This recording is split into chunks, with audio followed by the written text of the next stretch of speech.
Hello everyone, welcome back to my channel. ఎలా ఉన్నారు అందరూ? సో ఇదేం జ్యూస్ అని అనుకుంటున్నారా?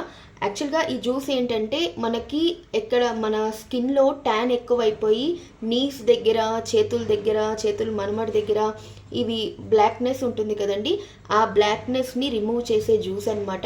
ఇది ఎలా చేయాలి అన్నది ఈ వీడియోలో చూసేద్దాం. చలో.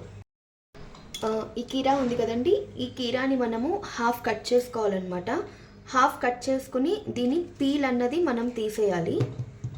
ఇలా హాఫ్ తీసుకుని పీల్ తీయాలి. ఇలా పీల్ తీసి ఒక మిక్సీ జార్ తీసుకుని దానిలో ఇలా పీసెస్ చేసుకోవాలండి. ఇలా పీసెస్ చేసుకున్న తర్వాత ఒక పించ్ పసుపు, ఒక హాఫ్ చెక్క నిమ్మరసం పిండుకోవాలండి.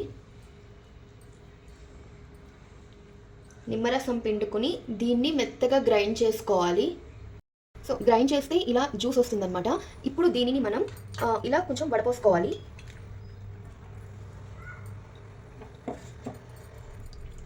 సో కొంచెం వడపోసుకుంటే మనకి జ్యూస్ వస్తుందన్నమాట అండి. ఈ ఎక్సెస్ ఇది మనకి అవసరం లేదు.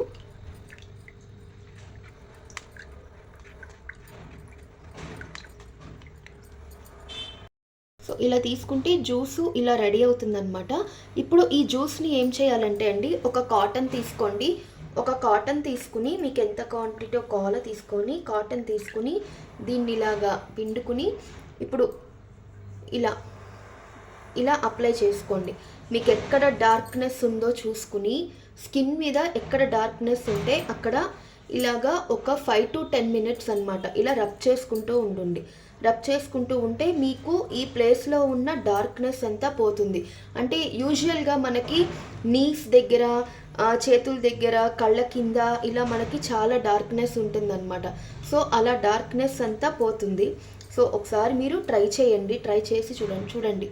మీకు ఇలా చేస్తూ ఉంటే మీకు ఆ వాటర్ అన్నది అబ్జర్బ్ అవుతూ ఉంటుందన్నమాట. స్కిన్కి అబ్జర్బ్ అయ్యి మనకి ఆ బ్లాక్నెస్ అంతా పోగొడుతుంది.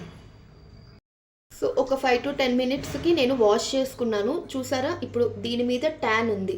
సో దీని మీద ట్యాన్ లేదు. నేను వాష్ చేసుకున్నాక మీకు క్లియర్గా కనిపిస్తుంది.